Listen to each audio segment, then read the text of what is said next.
The smell of charcoal and barbecue sauce filled the warm afternoon air in the Mitchell family's backyard in suburban Denver, Colorado. Sarah Mitchell wiped the sweat from her forehead as she arranged the last of the potato salad bowls on the picnic table. The 4th of July weekend had brought perfect weather, clear blue skies and a gentle breeze that made the American flags flutter lazily from the porch. "Mom, can we go play by the sprinklers?" 8-year-old Emma called out, her blonde pigtails bouncing as she ran toward the house. Her twin brother Ethan was right behind her, grass stains already decorating his red shorts. "Stay where I can see you," Sarah replied, glancing toward the large oak tree where the sprinkler system created rainbow patterns in the sunlight. The backyard was spacious and secure, surrounded by a 6-foot wooden fence that had always made her feel safe about letting the twins play outside. Marcus Webb, Sarah's younger brother, emerged from the kitchen carrying a tray of hamburgers. At 32, he was 3 years younger than Sarah, but had always carried himself with an air of authority that sometimes irritated her. Today, however, he seemed genuinely happy to help with the family gathering. "Remember when we used to have these barbecues at Mom and Dad's place?" Marcus said, setting the tray down beside the grill. "Those were simpler times." Sarah nodded, though something in his tone caught her attention. There was a wistfulness there, almost a sadness that seemed out of place on such a beautiful day. "The kids love these family gatherings. Emma's been talking about Uncle Marcus's famous burger flipping for weeks." The afternoon progressed smoothly. Neighbors stopped by, drawn by the laughter and the smell of grilled food. Sarah's husband Mike had been deployed overseas for 3 months, leaving her to handle the household alone, but days like this reminded her of how strong their family support system was. Around 4 o'clock, Sarah went inside to fetch more drinks from the refrigerator. The kitchen window provided a perfect view of the backyard, and she could see the twins playing tag near the garden shed. Marcus was manning the grill, flipping burgers with theatrical flair that made the other kids giggle. When she returned outside 5 minutes later, everything had changed. "Emma? Ethan?" Sarah called, scanning the yard. The sprinklers were still running, creating their cheerful arcs of water, but the twins were nowhere to be seen. Marcus looked up from the grill, concern immediately crossing his face. They were just here. Maybe they went around to the front yard. Sarah's heart began to race as she called their names louder. The other family members and neighbors quickly joined the search, checking every corner of the property. The front yard was empty. The garage was locked. The basement showed no signs of recent activity. "Did anyone see them leave the backyard?" Sarah asked, her voice beginning to crack with panic. Nobody had. In the span of 5 minutes, Emma and Ethan Mitchell had simply vanished without a trace, leaving behind only their abandoned toys and a family barbecue that would never be the same again. As the sun began to set over Denver, casting long shadows across the now quiet backyard, Sarah Mitchell stood by the kitchen window where she had seen her children for the last time, not knowing that this moment would haunt her for the next 6 months. Detective Maria Rodriguez arrived at the Mitchell residence as darkness fell over the suburban neighborhood. The flashing red and blue lights from multiple police cars cast eerie shadows across the once peaceful street, drawing curious neighbors to their windows and front porches. Sarah sat on her living room couch, wrapped in a blanket despite the warm evening air. Her hands trembled as she held a cup of cold coffee, her eyes red from crying. Marcus sat beside her, his arm around her shoulders in what appeared to be brotherly comfort.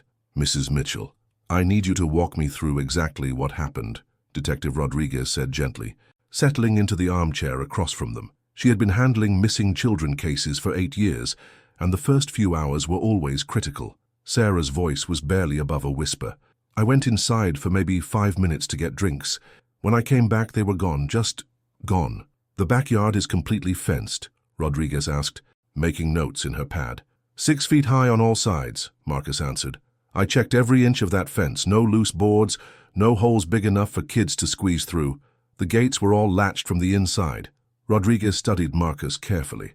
In her experience, family members were often involved in child disappearances, though she kept this observation to herself for now. "Mr. Webb, you were watching the children while your sister was inside. I was at the grill, about 20 feet away from where they were playing. I glanced over every few minutes, but I was focused on not burning the burgers." Marcus ran his hands through his hair, appearing genuinely distressed. "I should have been watching them more closely." The detective continued her questioning methodically. Had there been any strangers in the neighborhood recently? Any unusual vehicles? Had the children mentioned being approached by anyone? Each answer led nowhere, deepening the mystery. Officer Thompson entered from the backyard, shaking his head. K-9 unit tracked their scent to the back fence, then lost it completely. It's like they just vanished into thin air. Sarah's sob echoed through the quiet room. How does that happen? How do two children just disappear? Over the next several hours, the search expanded. Amber alerts were issued across Colorado and neighboring states. Helicopters with thermal imaging equipment scoured the area. Search and rescue teams combed through nearby parks and wooded areas. Every sex offender within a 50-mile radius was questioned, but as dawn broke over Denver, there was no trace of Emma and Ethan Mitchell. Detective Rodriguez found herself studying the family dynamics more closely. Mike Mitchell, the children's father, was contacted at his military base in Afghanistan. His alibi was ironclad, and his devastation during their video call seemed genuine. Sarah's grief appeared authentic, her desperation palpable. Marcus, however, presented some interesting contradictions. While he seemed appropriately upset, Rodriguez noticed how he took charge of coordinating with relatives, handling media inquiries, and organizing volunteer search efforts. For someone who should be overwhelmed with grief, he was remarkably composed and efficient. "Has your brother always been this organized during family crises?" Rodriguez asked Sarah privately, while Marcus was outside speaking with reporters. Sarah looked puzzled by the question. "Marcus has always been good in emergencies. When our parents died in that car accident 3 years ago, he handled all the funeral arrangements, the estate issues. I was too broken up to deal with any of it." "The estate," Rodriguez noted. "Was there significant inheritance involved?" "Our parents left everything to both of us equally. The house, some investments, about $400,000 total. Marcus has been managing most of it since I'm not good with financial matters." Rodriguez made another note. Money was often a motive, though she couldn't yet see how the children's disappearance connected to any financial gain. As the first week passed without any leads, the investigation began to take on a different tone. The FBI was called in. Media attention intensified. Sarah's face appeared on national news broadcasts, pleading for information about her missing children, and through it all, Marcus Webb remained by his sister's side, the devoted brother helping her through the worst crisis of her life, never knowing that Detective Rodriguez was beginning to wonder if his devotion might hide something much darker.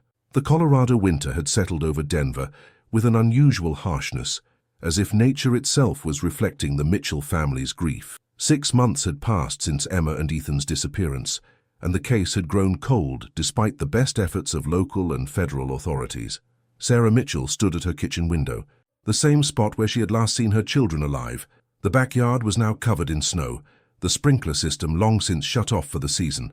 The cheerful decorations from that July barbecue had been replaced by missing children posters that neighbors had taped to telephone poles throughout the subdivision. "You need to eat something," Marcus said from behind her, setting a plate of scrambled eggs on the counter. He had been staying at Sarah's house more frequently over the past few weeks, concerned about her deteriorating mental state. Sarah turned away from the window, her face gaunt from months of sleepless nights and barely touched meals. "The FBI agent called yesterday. They're scaling back the active investigation, moving it to cold case status." Marcus nodded grimly. "That doesn't mean they're giving up. Sometimes fresh eyes on an old case can—" "Stop!" Sarah's voice was sharp. "Just stop with the false hope. They're gone, Marcus. My babies are gone, and no one knows where or why or—" She broke down, her body shaking with sobs that had become all too familiar. Detective Rodriguez had visited less frequently as the weeks turned to months. The initial flurry of tips and potential sightings had dwindled to nothing. Security cameras from nearby businesses showed no unusual activity on the day of the disappearance.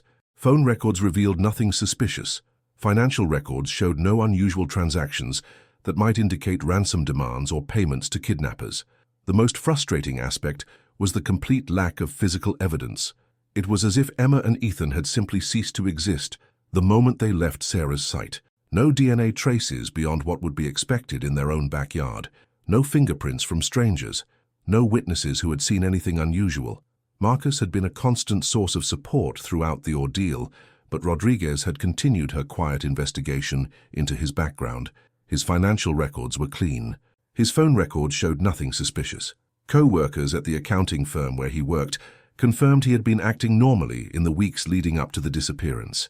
If he was involved, he was either innocent or extraordinarily careful. The media attention had gradually faded as well. The story of the vanished twins had been replaced by newer tragedies, fresher mysteries.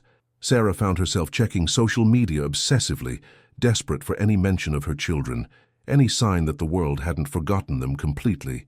"I keep thinking about that afternoon," Sarah said, staring at the untouched eggs. Everything was so perfect. The weather, the family gathering, the kids laughing. How did everything go so wrong so fast? Marcus sat beside her at the kitchen table, his expression thoughtful. "Sometimes I wonder if we missed something. Some detail that seemed unimportant at the time but might have been significant." "Like what?" "I don't know. Maybe someone had been watching the house planning this for weeks, or maybe—" He paused, seeming to wrestle with a thought. Maybe what? Maybe it wasn't random. Maybe someone specifically targeted Emma and Ethan for a reason we haven't considered. Sarah looked at him sharply. "What kind of reason?" Before Marcus could answer, the doorbell rang. They both froze. After 6 months, unexpected visitors always brought a surge of hope mixed with dread. Was it news about the children? Another false lead? Or just another well-meaning neighbor with a casserole and empty words of comfort? Marcus stood up first. "I'll get it." Sarah followed him to the front door, her heart pounding. Through the frosted glass, they could see the silhouette of an elderly woman, someone neither of them recognized. Marcus opened the door to reveal a small, frail woman in her 70s, wearing a thick winter coat and clutching a worn leather purse against her chest. Her grey hair was neatly styled, and her pale blue eyes held an intensity that seemed at odds with her fragile appearance. "Mrs. Mitchell?" the woman asked, her voice barely above a whisper. "I'm Sarah Mitchell." The elderly woman's hands trembled as she reached into her purse. "My name is Dorothy Brennan. I have something that belongs to you. Something I should have brought to the police months ago, but I was scared. I was so very scared." She pulled out a sealed envelope, yellowed with age and handling, and held it toward Sarah with shaking fingers. "This letter," Dorothy whispered. "It's about your children." Sarah's hands trembled as she took the envelope from Dorothy Brennan. The paper felt heavy in her fingers, as if it contained the weight of 6 months of unanswered prayers.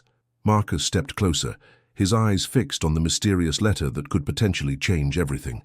"Please come inside," Sarah said, her voice barely steady. "It's freezing out here."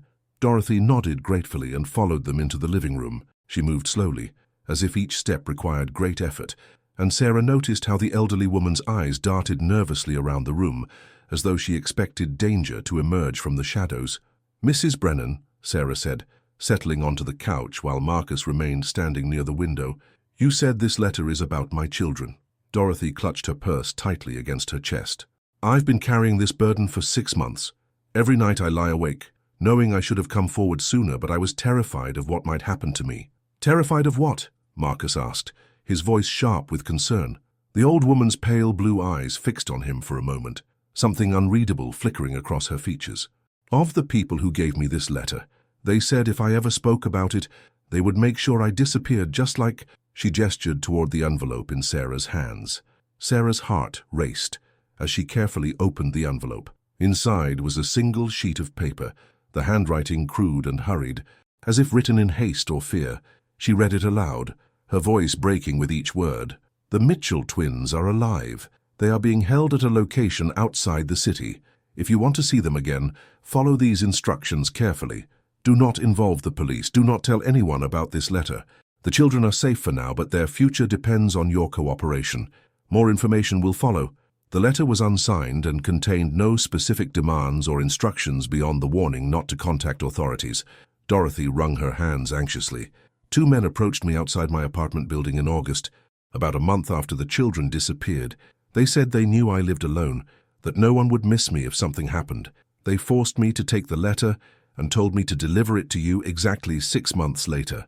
"Why wait 6 months?" Marcus asked, moving closer to read the letter over Sarah's shoulder.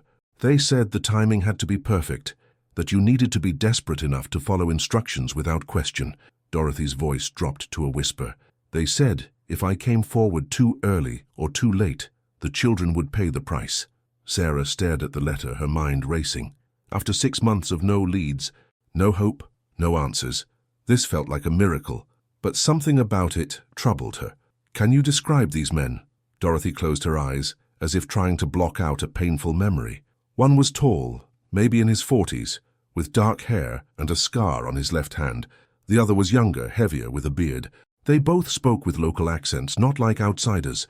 Marcus had gone very still. Sarah noticed his face had paled, but when she looked at him directly, He quickly composed himself. "We have to call Detective Rodriguez," Sarah said, reaching for her phone. "No!" Dorothy's voice was sharp with panic. "The letter specifically says no police. What if they're watching? What if they hurt the children because we involved authorities?" Sarah hesitated, torn between hope and fear. The letter offered the first real lead in 6 months, but following its instructions meant potentially walking into a trap. Marcus cleared his throat. "Maybe we should be careful about this. If these people are serious about harming Emma and Ethan if we involve police, then we need to think strategically." "What are you suggesting?" Sarah asked. "Let me take the letter to Rodriguez quietly, without making it official. She can analyze it, maybe trace the paper or handwriting without launching a full investigation that might put the kids at risk." Dorothy shook her head vigorously. "You don't understand. These men, they seem to know things about your family, personal things. They mentioned your husband's deployment, your brother's work, even details about the barbecue that weren't in the news reports." Sarah felt a chill that had nothing to do with the winter weather. "What kind of details?" "They knew about the sprinklers, about where the children were playing when they disappeared. They knew your brother was manning the grill." Dorothy's eyes darted toward Marcus again. "They knew things that only someone who was there could have known." The room fell silent, except for the ticking of the grandfather clock in the corner. Sarah's mind was spinning with possibilities, none of them comfortable. If the kidnappers had inside information about the barbecue, it meant someone present that day was either involved or had spoken to the wrong people. Marcus stepped forward, his expression earnest. "Sarah, I think we should be very careful about who we trust with this information. If there's someone close to the family involved, we need to protect Emma and Ethan by keeping this between us for now." Dorothy stood up slowly, her mission apparently complete. "I've done what they asked. The letter has been delivered exactly 6 months after they gave it to me. My part in this is finished." As she moved toward the door, she paused and looked back at Sarah with sad, knowing eyes. "Be very careful who you trust, dear. Sometimes the people closest to us are the ones who can hurt us most." After Dorothy left, Sarah sat staring at the letter, while Marcus paced the room nervously. Neither of them spoke, but both were thinking the same troubling thought. If the kidnappers had inside information about the family, then someone they trusted had betrayed them. 3 days had passed since Dorothy Brennan's visit, and Sarah found herself scrutinizing every interaction, every conversation, every memory from the past 6 months with new eyes. The letter lay hidden in her bedroom drawer, its words burned into her memory. Someone close to the family had betrayed them. She sat across from Detective Rodriguez in a small cafe downtown. Having arranged the meeting without telling Marcus, the detective studied the letter carefully, her experienced eyes noting every detail. "The handwriting appears deliberately disguised," Rodriguez observed, holding the paper up to the light. "But the paper stock is common, available at any office supply store. We can test for fingerprints, but after 6 months and multiple handlers, I'm not optimistic." Sarah wrapped her hands around her coffee cup, seeking warmth she couldn't seem to find anywhere lately. Dorothy said the men knew details about the barbecue, personal details that weren't in any news reports, which suggest either they were present that day or they got information from someone who was. Rodriguez's dark eyes met Sarah's across the table. "I need you to think carefully about everyone who was at the barbecue, not just family, but neighbors, friends, anyone who might have observed the layout of your backyard, the children's routines." Sarah closed her eyes, forcing herself to relive that terrible day. There were maybe 15 people total. Family, a few neighbors from across the street, some of the kids from Emma and Ethan's soccer team with their parents. "What about your brother Marcus? Has he been acting differently lately?" The question Sarah had been dreading hung in the air between them. "He's been supportive, maybe too supportive. He's been staying at the house more often, handling things I can't manage, such as financial matters mostly. Since Mike's deployed, Marcus has been helping with bills, insurance claims, even some of the estate paperwork from our parents' inheritance." Sarah paused, realizing how much control she had given her brother over her life. "He says it's to help me focus on finding the children." Rodriguez made notes in her pad. "The inheritance Dorothy mentioned, how much are we talking about?" "About 400,000, split between Marcus and me, but most of it is still tied up in investments that Marcus manages." A cold realization began to form in Sarah's mind. "Detective, what if someone took Emma and Ethan not for ransom but for something else, something that would give them access to money or property?" "Explain." Sarah's voice dropped to a whisper. "If something happened to me, if I was too distraught to handle my affairs, or If I didn't survive losing my children, Marcus would inherit everything. The house, my portion of the parents' estate, even the life insurance policies Mike and I have. Rodriguez leaned forward intently. How much life insurance? $500,000 each. We increased the policies when the twins were born. Sarah felt sick as she spoke the words. Detective, I don't want to believe my brother could do something like this, but the timing is suspicious. Your husband deployed, leaving you vulnerable. Your parents gone, so no additional family oversight. And Marcus positioned as your primary support system, with access to your finances and personal information. That evening, Sarah returned home to find Marcus in the kitchen, preparing dinner as he had been doing regularly. She watched him from the doorway, studying his movements, his expressions, looking for any sign of deception. How was your day? Marcus asked without turning around, focused on chopping vegetables. I went to see Detective Rodriguez. Sarah decided to test his reaction. Marcus's knife paused for just a fraction of a second before resuming its steady rhythm. Oh? Any new developments? I told her about Dorothy Brennan's visit, about the letter. Now Marcus did turn around, his face a mask of concern. Sarah, we agreed to be careful about involving the police. What if the kidnappers find out? How would they find out, Marcus, unless someone tells them? The accusation hung in the air between them. Marcus set down the knife and faced his sister fully, his expression hurt and confused. You think I would endanger Emma and Ethan? You think I would betray my own family? Sarah wanted to believe him, desperately wanted to see only the loving brother who had supported her through their parents' death and the worst months of her life. But Dorothy's warning echoed in her mind. Sometimes the people closest to us are the ones who can hurt us most. I don't know what to think anymore, Sarah admitted. 6 months ago I would have trusted you with my life. Now I'm questioning everything and everyone. Marcus moved toward her, his hands extended in a gesture of comfort, but Sarah stepped back instinctively. The hurt in his eyes looked genuine, but she could no longer be sure what was real and what was performance. Sarah, I understand you're desperate for answers, but suspecting your own family isn't going to bring the kids home. If anything, it's exactly what the real kidnappers want, to turn us against each other. His words made sense, but something in his tone bothered her. There was a subtle manipulation there, an attempt to make her feel guilty for her suspicions rather than addressing them directly. That night, after Marcus had gone to his own apartment, Sarah sat in her bedroom staring at the letter. She pulled out her laptop and began researching everything she could about her brother's recent activities. Bank records she could access, social media posts, even his work schedule at the accounting firm. What she found made her blood run cold. 3 large cash deposits had been made to Marcus's account over the past 6 months, deposits that didn't correspond to his salary or any known source of income. Each deposit was for exactly $10,000, just under the amount that would trigger automatic federal reporting requirements. Someone had been paying Marcus Webb significant amounts of money since Emma and Ethan disappeared. The question was, for what? Sarah's hands shook as she printed out Marcus's bank statements from her laptop. The evidence was right there in black and white. 3 deposits of exactly $10,000 each, spaced 2 months apart, starting just 1 month after Emma and Ethan's disappearance. The timing was too perfect to be coincidental. She had spent the entire night researching, cross-referencing dates and amounts, looking for any innocent explanation. But every avenue led to the same disturbing conclusion. Her brother had been receiving significant payments from an unknown source since her children vanished. The next morning, Sarah made a decision that terrified her. She was going to follow Marcus. She parked her car 3 blocks from his apartment building and waited. At 7:45 a.m., Marcus emerged and got into his silver Honda Civic, just as he did every weekday morning. But instead of heading toward downtown where his accounting firm was located, he drove in the opposite direction toward the industrial area on the outskirts of Denver. Sarah followed at a careful distance, her heart pounding with each turn.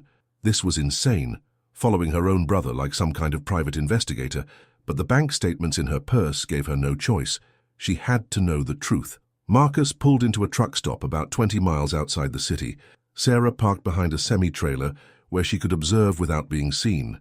Through her windshield, she watched Marcus walk toward a black pickup truck where 2 men were waiting. One was tall with dark hair, matching Dorothy Brennan's description perfectly. The other was younger and heavier, with a thick beard.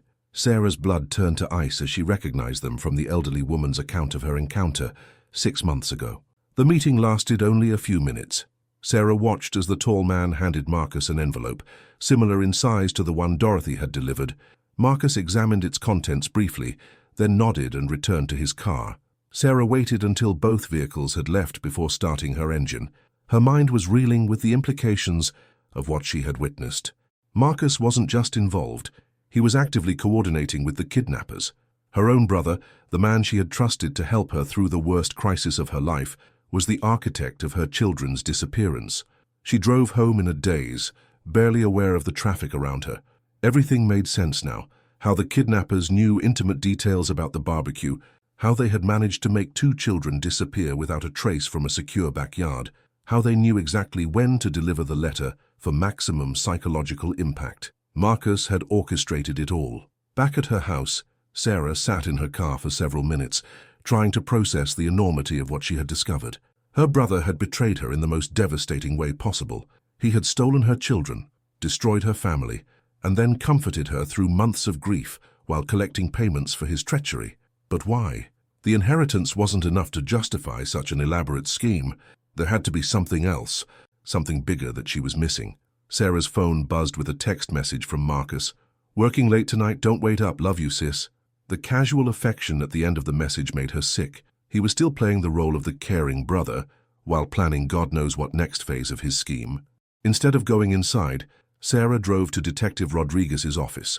She needed help and she needed it now. The detective was in a meeting, but Sarah insisted it was urgent. "He's been meeting with them," Sarah said without preamble as soon as Rodriguez closed her office door. "Marcus is working with the kidnappers. I followed him this morning." Rodriguez listened intently as Sarah described the truck stop meeting and showed her the bank statements.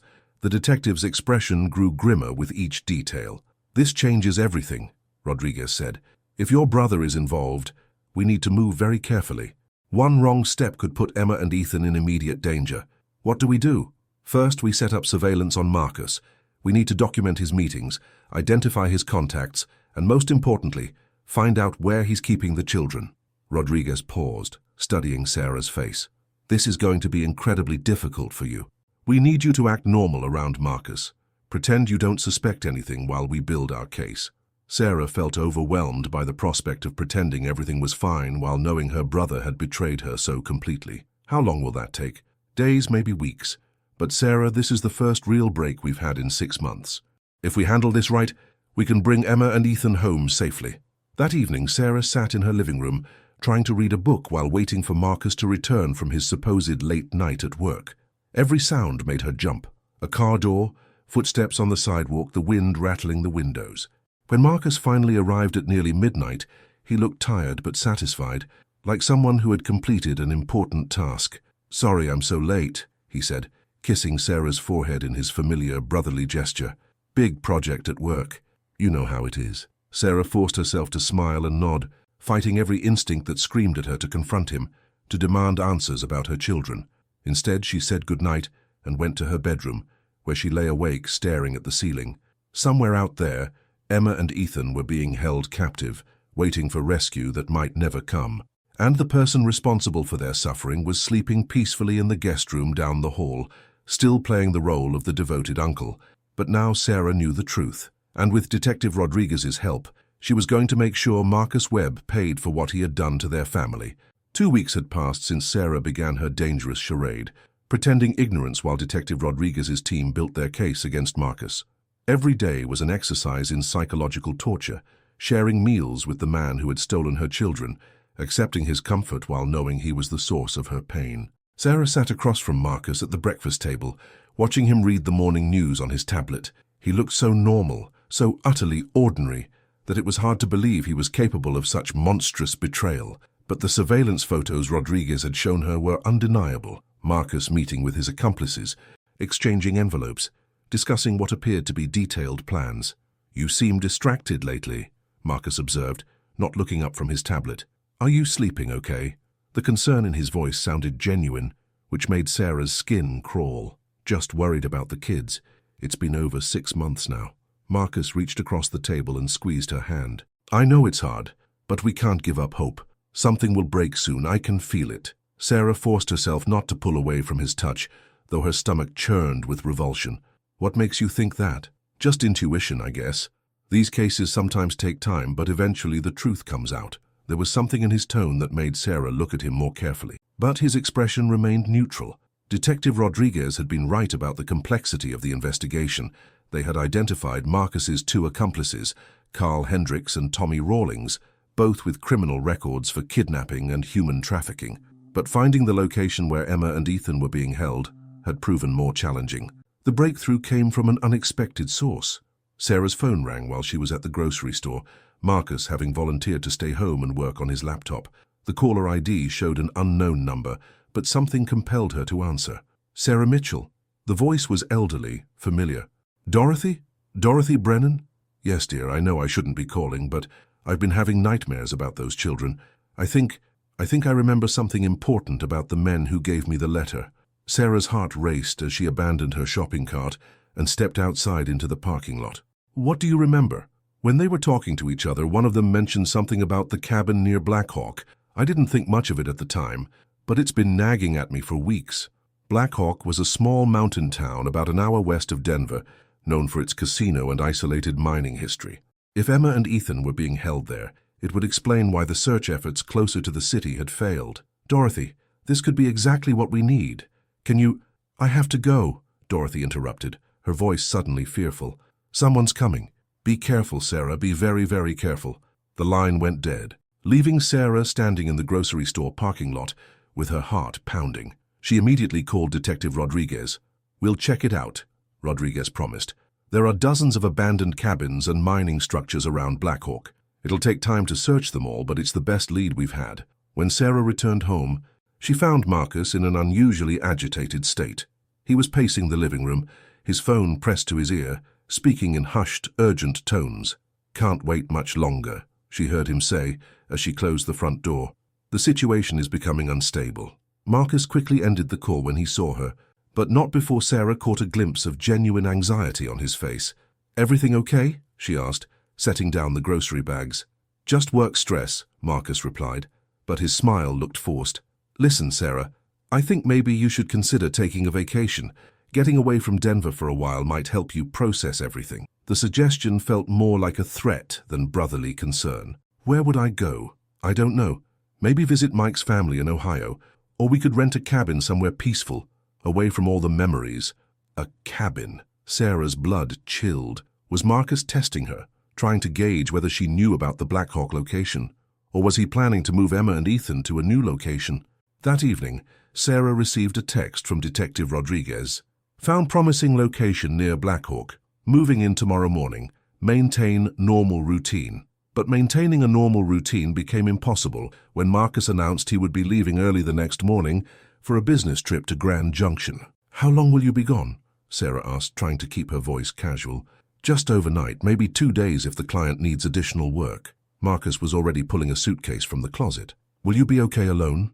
Sarah nodded, though she was certain Marcus wasn't going to Grand Junction. He was going to move the children, possibly because he sensed the investigation closing in around him. After Marcus went to bed, Sarah sent an urgent text to Detective Rodriguez.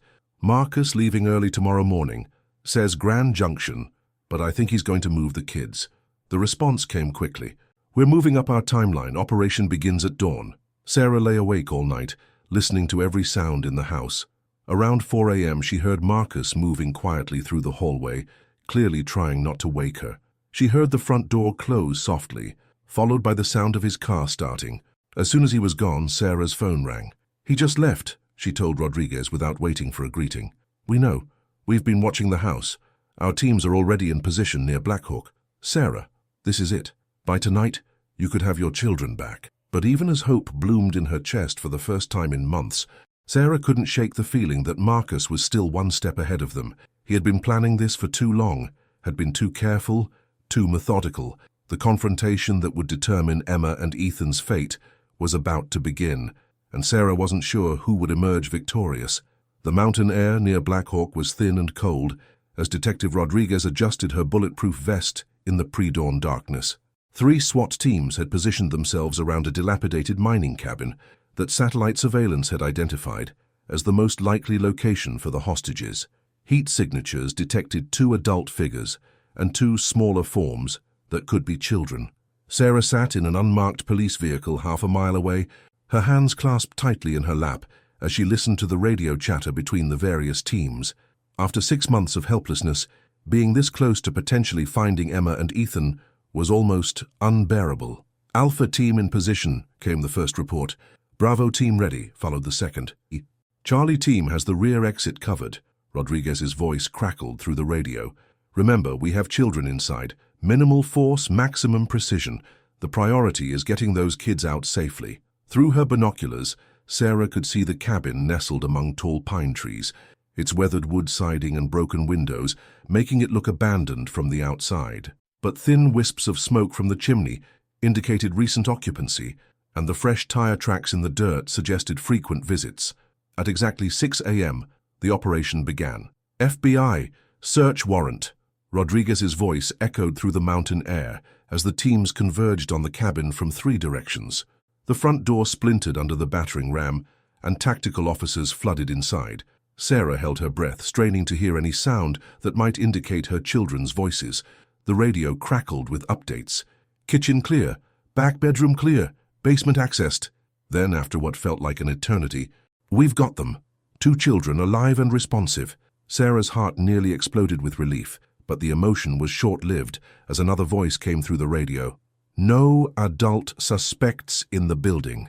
Repeat, no suspects apprehended." Within minutes, 2 small figures wrapped in blankets emerged from the cabin, escorted by paramedics. Even from a distance, Sarah could see the blonde hair and recognize the way Emma walked, with her left shoulder slightly higher than her right, a habit she'd had since she was a toddler. Ethan was right beside her, both children looking pale and thin, but ambulatory. "Mom! Mom!" Emma's voice carried across the mountain air as she spotted Sarah running toward them. The reunion was a collision of tears, desperate hugs, and repeated whispers of, "I'm sorry, I'm so sorry, I love you so much." Sarah held both children against her chest, breathing in their familiar scent and feeling their heartbeats against her own. They were real, they were alive, they were finally safe. But even in her overwhelming joy, Sarah's mind was working. Marcus and his accomplices had escaped, which meant they were still dangerous and still free. "Where are the bad men?" Sarah asked gently, as the paramedics checked Emma and Ethan's vital signs. "They left early this morning," Emma said, her voice hoarse from months of limited use. "The mean one with the scar said they had to go away for a while." "Did they hurt you?" Sarah's voice cracked with the question she was terrified to ask. Ethan shook his head. "They mostly just kept us in the room. They said we were going to new families far away, but they had to wait for the right time." Sarah's blood ran cold. New families. Marcus hadn't been planning to harm the children directly. He had been preparing to sell them through illegal adoption channels. The money he had been receiving wasn't payment for the kidnapping, it was advance payment from prospective buyers. Detective Rodriguez approached, her expression mixing relief and frustration. The cabin was set up for long-term habitation, food supplies, children's clothes, even some toys and books. This wasn't a temporary holding situation. They were preparing for an extended stay. "But why keep them so long?" Sarah asked. "If Marcus was planning to sell them through illegal adoption, why wait 6 months?" "Because legitimate adoption processes take time to fake," Rodriguez explained. "They needed to create false documentation, establish contact with buyers, probably in another country where the children couldn't be easily traced. This was a sophisticated operation." As the ambulance prepared to transport Emma and Ethan to Denver General Hospital for full medical evaluations, Sarah's phone buzzed with a text message from an unknown number. "Glad you found them safe, but this isn't over. You cost me a lot of money, Sarah. I'll be in touch." "Ems," Sarah showed the message to Rodriguez, who immediately began coordinating with the FBI's fugitive task force. Marcus Webb was now officially one of the most wanted men in Colorado. The drive back to Denver was surreal. Sarah sat in the back of the ambulance with her children, still barely believing they were real. Emma and Ethan took turns telling her about their captivity, the daily routines Marcus's accomplices had established, the promises that they would see new families who would love them, the confusion and fear they had lived with for 6 months. "We kept asking when we could come home," Ethan said, leaning against Sarah's shoulder. "They always said soon, but soon never came. Uncle Marcus visited us a few times," Emma added quietly. "He seemed sad, but he said this was the only way to keep everyone safe." Sarah's heart broke all over again. Even in captivity, her children had trusted their uncle. had believed his lies about protecting them. The psychological damage from this betrayal would take years to heal, for all of them. As they approached the city limits, Sarah realized that while this chapter of their nightmare was ending, a new one was just beginning. Marcus was still free, still dangerous, and, according to his threatening message, still planning something. The reunion with her children was everything she had dreamed of for 6 months, but the confrontation with her brother was yet to come, and Sarah had the sinking feeling that Marcus's most dangerous moves were still ahead of them. 3 days had passed since Emma and Ethan's rescue, and while the children were physically recovering well at home, Sarah found herself unable to relax. Marcus's threatening message played on repeat in her mind, and every shadow seemed to hide potential danger. The FBI had established a protective detail around the Mitchell house, with agents stationed both inside and outside the property. Detective Rodriguez visited daily, updating Sarah on the manhunt for Marcus and his accomplices. Carl Hendricks and Tommy Rawlings had been spotted at a gas station near the Utah border, but Marcus himself seemed to have vanished completely. "He's had months to plan an escape route," Rodriguez explained as they sat in Sarah's kitchen, while Emma and Ethan played in the living room under the watchful eye of Agent Thompson. "He's liquidated most of his assets, closed his bank accounts, even sold his car to a cash buyer 3 weeks ago." Sarah felt a chill of recognition. 3 weeks ago was when he suggested I take a vacation. He was already planning to run. The question is whether he's running to escape capture or running to execute some final plan, Rodriguez said grimly. "His message suggests he's not finished with you." That evening, Sarah was helping Emma with a puzzle when her daughter looked up with troubled eyes. "Mom, is Uncle Marcus really a bad man?" The question Sarah had been dreading hung in the air. How do you explain to an 8-year-old that their beloved uncle, who had given them birthday presents and pushed them on swings, had orchestrated their kidnapping? "Uncle Marcus made some very bad choices. Sweetheart, he hurt our family and now he has to face the consequences. But he always said he loved us." Ethan chimed in from where he was building with Legos. "He brought us books and games when we were in the scary place." Sarah's heart ached at the complexity of the situation. Even as Marcus had betrayed them, he had apparently tried to minimize the children's suffering. It was a psychological manipulation that made the betrayal even more cruel. Later that night, after the twins were asleep, Sarah found herself pacing the house restlessly. Agent Thompson sat in the kitchen, monitoring police frequencies, while his partner, Agent Davis, watched the street from the front window. At 11:47 p.m., the house phone rang. Sarah looked at Thompson, who nodded and activated the recording equipment they had installed. The caller ID showed unknown number. "Hello?" Sarah answered, her voice steady despite her racing heart. "Hello, sister." Marcus's voice was eerily calm, almost conversational. "Marcus?" Sarah gripped the phone tighter. "Where are you?" "Close enough to matter, far enough to stay safe. I saw the news reports about the rescue. You must be relieved." "Relieved?" Sarah's voice rose with anger. "You kidnapped my children. You put them through 6 months of hell while I thought they were dead." "I kept them safe," Marcus replied, his tone defensive.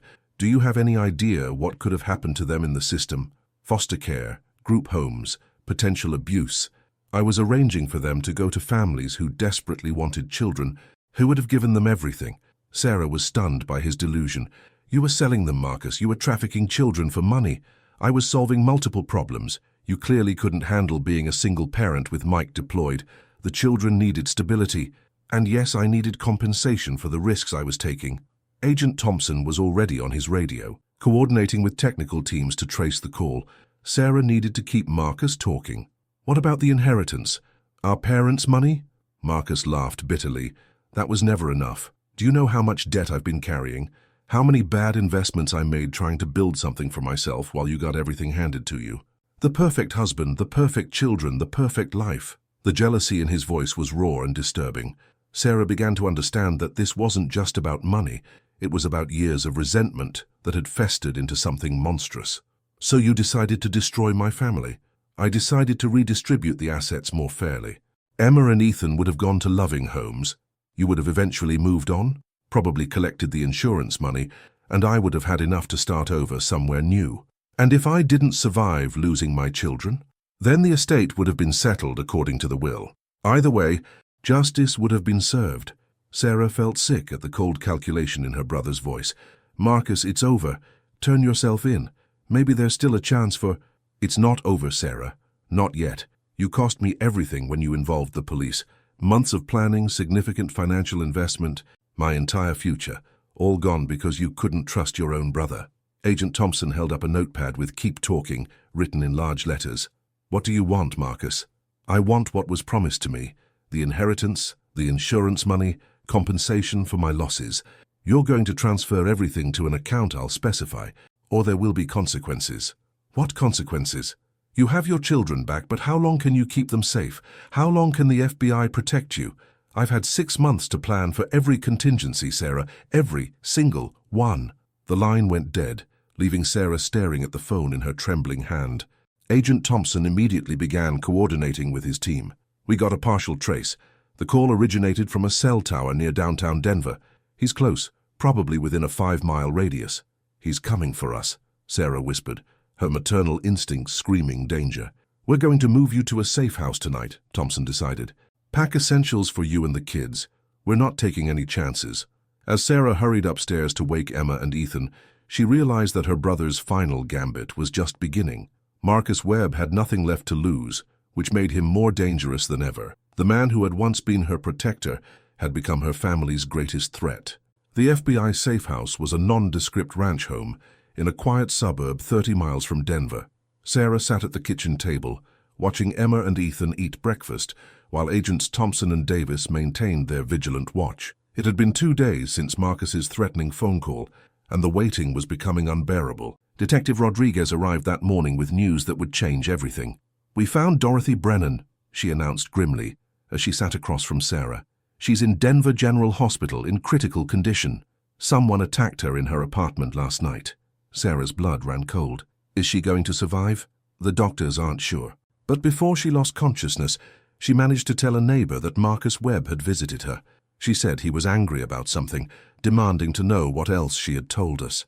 He's tying up loose ends, Sarah realized, getting rid of anyone who can connect him to the kidnapping. There's more. We intercepted communications between Marcus and his accomplices. They're planning something for tonight. We don't know what, but they mentioned finishing what they started. Agent Thompson looked up from his radio. Ma'am, we've got movement on the perimeter. Single male approaching from the east side of the property. Sarah's heart stopped. Through the kitchen window, she could see a familiar figure walking calmly up the driveway, his hands visible and empty. Marcus looked exactly as he had 2 weeks ago. Neat, professional, like he was coming for a normal family visit. How did he find us? Sarah whispered. He's been planning this for months, Rodriguez replied, already drawing her weapon. He probably has contingencies we haven't even considered. Marcus stopped about 50 feet from the house and called out, his voice carrying clearly through the quiet morning air. Sarah, I know you're in there. I just want to talk. No weapons, no threats, just a conversation between family. It's a trap, Thompson said into his radio, coordinating with backup units that were already en route. But Sarah found herself standing up, moving toward the front door. Something in Marcus's voice was different, not the cold calculation from the phone call, but something that sounded almost like desperation. Sarah, don't, Rodriguez warned. He's already proven he's dangerous. He's also my brother, Sarah replied, and maybe the only way to end this is to face him. Against the agent's protests, Sarah opened the front door and stepped onto the porch, keeping her hands visible. Marcus stood in the driveway, and for a moment, they simply looked at each other across the distance that had grown between them. You look tired, Marcus said, his voice carrying a note of genuine concern that made Sarah's chest ache. 6 months of thinking my children were dead tends to have that effect, Sarah replied. Marcus winced at the accusation. I never intended for it to go this far. The plan was simpler, a quick adoption arrangement. Everyone moves on with their lives. But then the media attention got so intense, and the FBI got involved, and everything spiraled out of control. You could have brought them back at any time. You could have ended my suffering with a phone call, and go to prison for the rest of my life. Watch everything I'd worked for disappear. Marcus shook his head. I was in too deep, Sarah. The only way forward was to see it through. Agent Thompson appeared in the doorway behind Sarah, his weapon drawn but not aimed. Mr. Webb, you need to surrender now.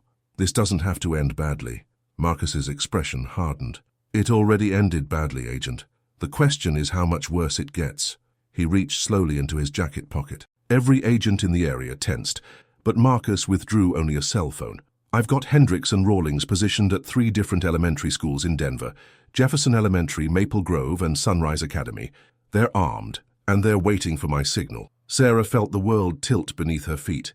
Marcus, no, there are children in those schools. Innocent children just like Emma and Ethan were innocent. But if you don't transfer the money I asked for within the next hour, those children are going to pay the price for your stubbornness. Detective Rodriguez was already on her radio, coordinating with Denver police to evacuate the schools, but Sarah could see the terrible logic in Marcus's plan. Even if they moved quickly, they couldn't guarantee the safety of hundreds of children. How much do you want? Sarah asked. $2 million. The inheritance, the life insurance policies, everything. Transferred to an offshore account, I'll specify. I don't have access to $2 million. Then find a way. You have 55 minutes. Sarah's mind raced. The inheritance was tied up in investments that Marcus himself had managed. The life insurance policies couldn't be cashed without Mike's signature.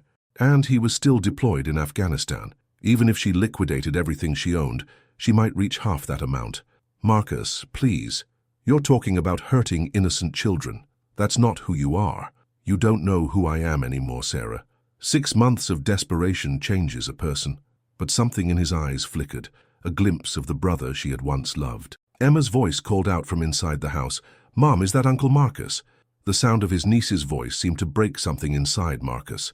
His composed facade cracked, and Sarah saw years of pain and resentment and regret flash across his face. I just wanted things to be fair, he said quietly. Our whole lives, everything came so easily to you. Marriage, children, happiness. I had to fight for every scrap, and even then it was never enough. Marcus, surrender now, and I'll testify at your trial. I'll tell them about the childhood we had, about how you helped me after Mom and Dad died. There might be a chance for... The crack of a sniper's rifle cut through the morning air. Marcus stumbled backward, a red stain spreading across his chest.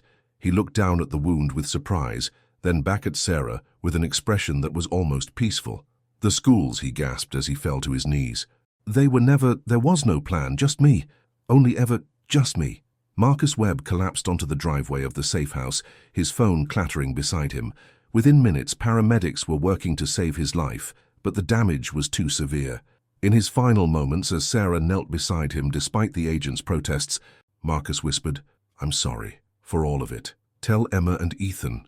Tell them Uncle Marcus loved them. 3 hours later, Detective Rodriguez confirmed that Hendricks and Rawlings had been arrested at a motel in Grand Junction, nowhere near any schools. Marcus's final threat had been a bluff, a desperate attempt to salvage something from the wreckage of his scheme. That evening, Sarah sat in her own living room for the first time in a week, watching Emma and Ethan play with toys that friends and neighbors had brought during their captivity. Mike was on emergency leave and would be home within days. The nightmare was finally over. But as Sarah looked at the framed family photos on the mantel, pictures that included Marcus at birthdays and holidays, Marcus pushing the twins on swings, Marcus helping them learn to ride bicycles, she grieved not just for the brother she had lost, but for the family that would never be whole again. The twins were safe, their family was reunited, and justice had been served. But the scars from Marcus Webb's betrayal would take years to heal, and some questions would never have satisfying answers. Sometimes the people we trust most are the ones capable of hurting us deepest, and sometimes love and resentment can exist in the same heart until one destroys the other completely.